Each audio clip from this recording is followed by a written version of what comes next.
هەروەها لەسەر داوای مام سەید باوکی ئابێستا کاک سەید یوسف کە کاتی خۆی ئەوەی ڕاگەیاند بوو خودای گەورە بەو کارە ساتە ئەوی بەسەر کردەوە لەو شوێنە پیرۆزەی کوردستان کە کچەکەی گیانی لەدەستداوە سۆزی ئەوەی دابوو کە جەنازەی کچەکەی ببینێتەوە لە بارزان بینێژیتن کە دوا مەنزڵگای کچەکەی بیتن.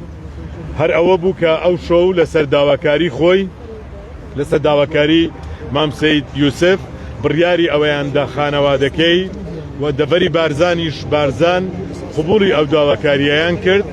ئیشاڵڵە بەیانی جەنازەکەی وەردەگیرێتەوە لە بارزان بە خاک دەست پێدرێ. ڕۆژی دوای ئەوە دوو بەیانی یەکەم ڕۆژی پرسەکەی لە بارزان بەڕێوە دەچێ و دوای ئەوە ڕۆژێکی دیکە لە هەولێر پرسەکەی لە گەڕەکی هیواستی بەڕێوە دەچیتن.